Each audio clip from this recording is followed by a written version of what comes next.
Allahu Akbar. Allahu Akbar. La ilaha illallah. Allahu Akbar. Allahu Akbar walillahil hamd. Alhamdulillahi rabbil alamin. Nahmaduhu wa nasta'inuhu wa nastaghfiruh wa na'udzu billahi min shururi anfusina wa min sayyiati a'malina. May yahdihillahu fala mudilla lahu wa may yudlil fala hadiya lahu. Asyhadu an la ilaha illallah wahdahu la syarika lahu wa asyhadu anna Muhammadan abduhu wa rasuluh. Allahumma shalli wa sallim ala abdika wa rasulika Muhammad wa ala alihi wa sahbihi ajma'in, amma ba'd. Allah Ta'ala fil Qur'anil Karim, ya ayyuhallazina amanu taqullaha haqqa tuqatih wa la tamutunna illa wa antum muslimun. Hai orang-orang yang beriman, bertakwalah kepada Allah dengan sebenar-benarnya takwa, dan janganlah kamu mati kecuali dalam keadaan beragama Islam. Wa qala ya ayyuhallazina amanu taqullaha wa qulu qawlan sadida. Hai orang-orang yang beriman, bertakwalah kepada Allah dan selalu berkata yang baik dan benar. Wa qala inna a'tayna al-awsar fasalli li rabbika wanhar inna sa'yaka huwal abtar. Sesungguhnya telah banyak nikmat Allah yang diberikan kepada Muhammad dan umat, maka sholat dan berkorbanlah, dan barang siapa yang membenci Muhammad dan umat maka kutuk. Quran surah Al-Kautsar ayat 1 sampai 10. Jemaah yang dimuliakan oleh Allah Subhanahu wa Ta'ala, sebagai habib saya berwasiat, mari kita senantiasa meningkatkan ketakwaan kita kepada Allah, karena yang paling mulia di sisi Allah ialah orang yang bertakwa. Sebagaimana firman Allah, inna akramakum indallahi atqakum. Quran surah Al-Hujurat ayat 3. Puji syukur kita panjatkan dari Allah karena berkat nikmat Islam, nikmat iman, nikmat kesempatan mobil khusus, nikmat kesehatan, sehingga kita dapat hadir di masjid yang mengadakan mubarakah ini dalam rangka melaksanakan sholat Id dan mendengar khutbah Jumat sekaligus khutbah Idul Adha sebagai satu paket. Salawat dan taslim kita kirimkan kepada Nabi besar Muhammad sallallahu alaihi wasallam beserta para keluarga beliau, para sahabat dan para pengikutnya yang senantiasa istiqamah di jalan Allah dalam melaksanakan syariat Islam berdasarkan Al-Quran dan As-Sunnah. Sebagai Nabi yang telah melakukan restorasi fundamental dari zaman jahiliyah yang sangat berkebiadaban ke zaman yang Islam yang sangat dengan beragama.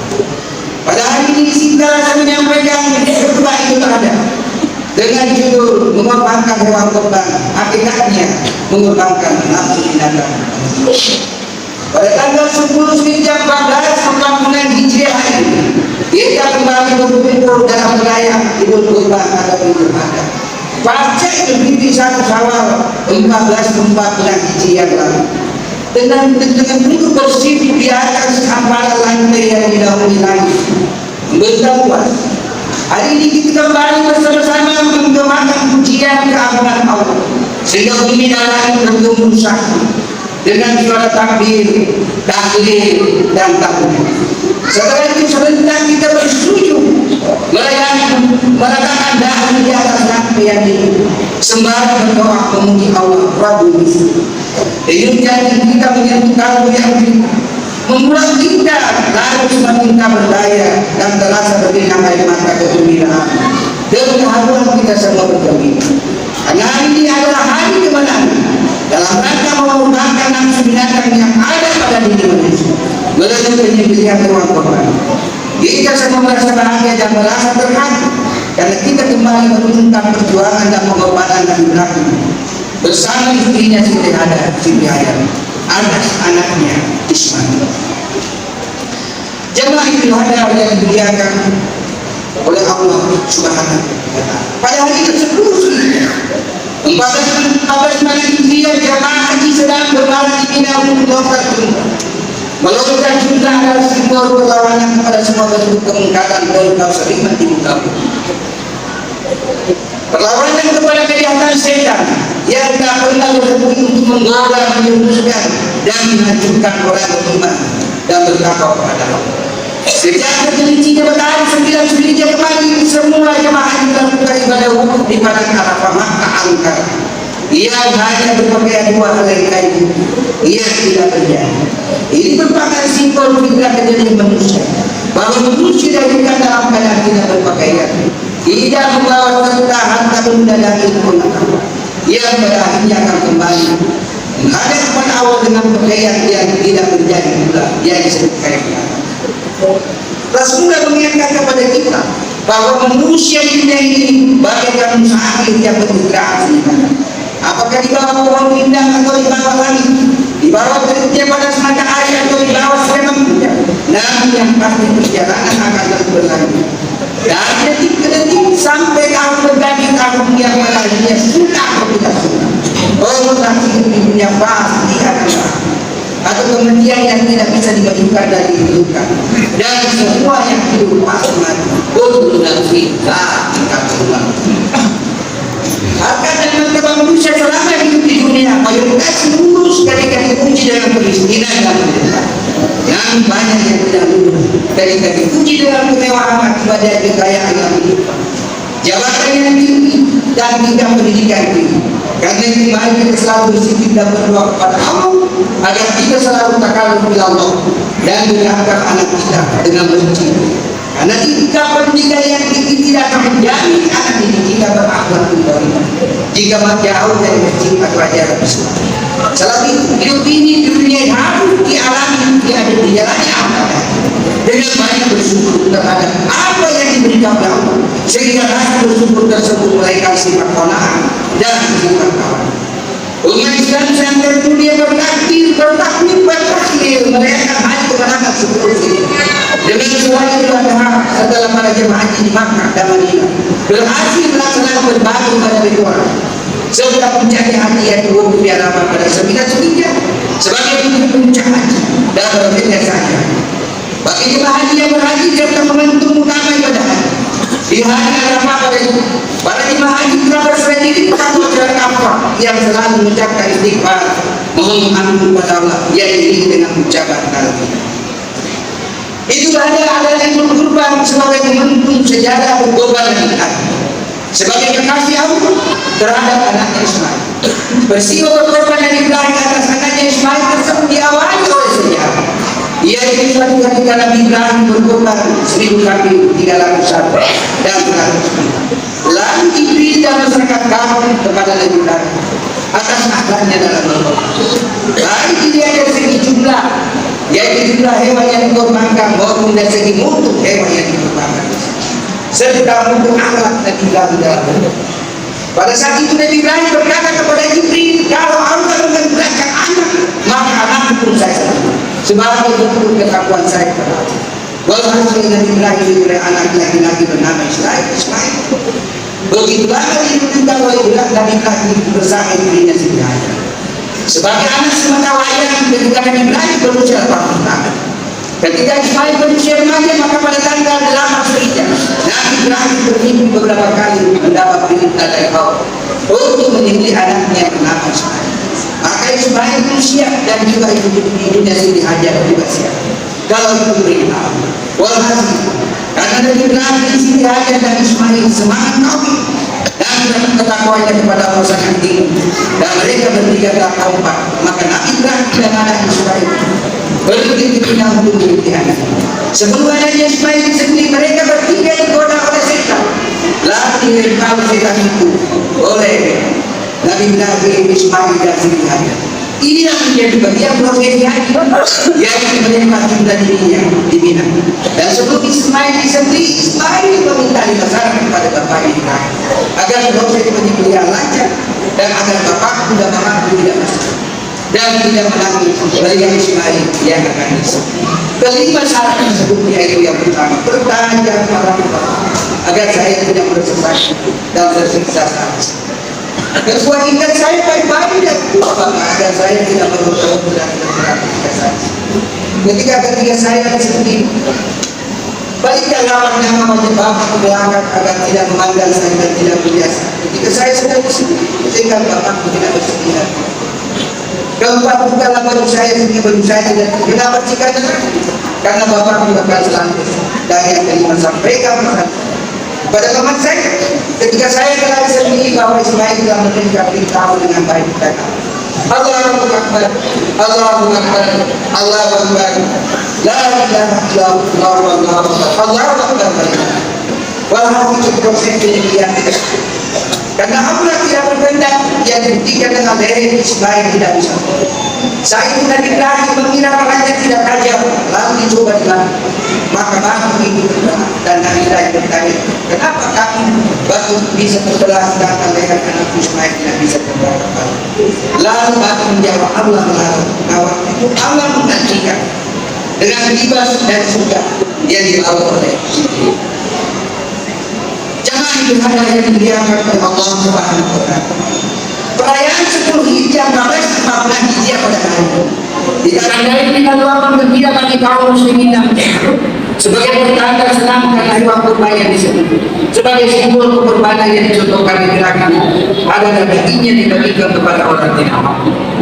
Luapan kegembiraan di dalam agama Islam dengan raya itu ada karena mereka telah mengorbankan hewan kurban sebagai wajib wujud pengorbanan kita dalam melawan setan dan hati binatang kita sebagai manusia serta mengikuti sunnah yang dipokok oleh Nabi terhadap anak Ismail. Penyembelihan hewan kurban sesudah sholat Id pada 10 Hijjah dan 3 hari Taksim adalah wajib bagi orang. Rasulullah bersabda, barang siapa yang mampu menyembelih hewan kurban lalu mereka tidak berdosa, maka jangan mereka mendekati tempat sholat. Allah akan melihatnya orang berkorban lebih mencapai Allah.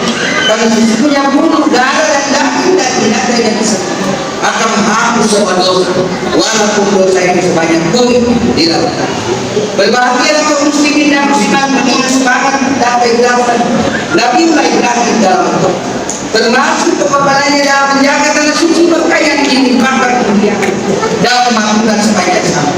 Itulah sebabnya Allah memberikan gelar pada Nabi Ibrahim Abul Anbiya, yaitu bapaknya para nabi. Idul Kurban adalah hari besar Islam. Ia menekankan pentingnya arti perjuangan dan pengorbanan demi membawa dari Allah. Bukan perjuangan dan pengorbanan yang sama dengan kehidupan yang berkoyak-koyak. Dia menekankan dari Allah. Pengorbanan yang diajarkan oleh Islam adalah pengorbanan yang tidak sia-sia sepanjang zaman. Mereka pengorbanan yang sama dengan ibadah. Penyembelihan hewan kurban adalah wujud kecintaan kita terhadap yang terakhir dalam sejarah umat manusia. Nabi Ibrahim adalah sumber terhadap dalam Al-Quran. Pengorbanan yang tidak sekadar untuk kepentingan dan kebahagiaan hidup masyarakat pada saatnya saja, melainkan untuk kepentingan masyarakat di berbagai zaman, bahkan sampai di akhir zaman. Bentuk pengorbanan dan perjuangan lain dalam pelaksanaan ibadah adalah untuk memiliki memiliki kamu sekali untuk besar-besarkan dengan dua manusia sampai ini. Tawaf adalah amalan sangat mulia dan amalan para malaikat Allah SWT. Malaikat yang tercipta dan cahaya juga bertawaf dan bertasbih memuji Allah tak putus-putus dan tak berhenti sampai hari kiamat. Lahirnya masyarakat yang bertawaf adalah melalui proses berkumpul yang ada di belakang atau membawa ketenangan, kenyamanan, kedamaian, ketentraman dan kehormatan. Karena orang yang bertakwa selalu memberikan manfaat dan kebaikan kepada orang lain dan masyarakat, yaitu tuntutan hadis Rasulullah sebaik-baik manusia yang paling banyak manfaatnya bagi orang lain. Khairun anfa'uhum lin-nas. Orang yang dalam cara belajar fikih memiliki ciri perilaku yang dijelaskan dalam Al-Quran, yang antaranya di Quran surah Al-Imran ayat 134 dan berbagai surah ayat lainnya yang tidak sempat disebutkan dalam upaya fikih. Di Quran surah Al-Imran Allah berfirman, "Alladzina yunfiquna fis shawwat wa yadhkuruna Allaha dzikran baik wal afina linnas wallahu yuhibbul muhsinin." Orang betapa Islam menginfakkan sebagian hartanya di Allah termasuk berkorban, baik dalam keadaan seperti maupun dalam keadaan lapar. Dapat menahan amalan, dapat memaafkan kesalahan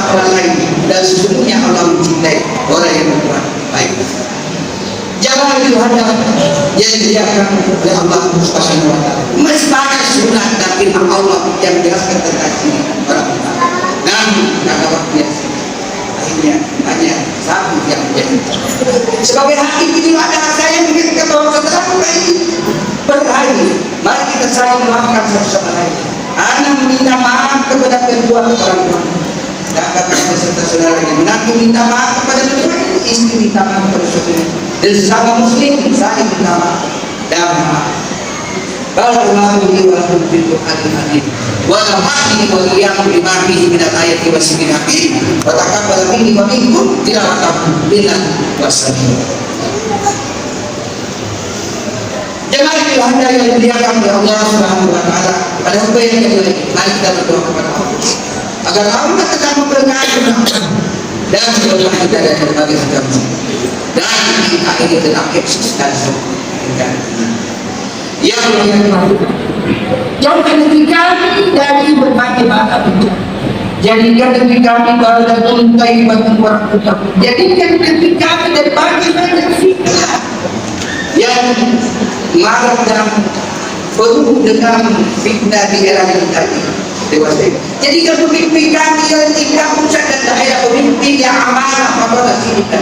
Allahumma salli ala Muhammad kabaran bayan Allahumma salli muslimin wa muslimat wal mu'minina wal mu'minat ala yakin wa Rabbana anta bayyana wa bayyana qawmin al-haqq wa anta khairul hakim. Allahumma inni nas'aluka ridhaka wal jannah wa na'udzubika min sakhatika wa Allahumma inna nas'aluka ridhaka wa na'udzubika min sakhatika. Allahumma inna nas'aluka salamata kulli wa salamata dunya wal akhirah wal hajatan fil jasad. Allahumma inni a'udzubika min al-ba'si wal jubni wal hasad. Rabbana zalamna anfusana wa illam taghfir lana wa tarhamna Rabbana rabbana min azwajina wa dhurriyyatina qurrata a'yun waj'alna la ilaha illa anta subhanaka inni Rabbana atina fid dunya hasanah wa fil akhirati hasanah wa qina adzabannar. Subhanaka rabbika rabbil izzati amma yasifun wa salamun alal mursalin walhamdulillahi rabbil alamin. Taqabbalallahu minna wa minkum. Taqabbalallahu ya karim. Wa ma'al barik. Wassalamu alaikum warahmatullahi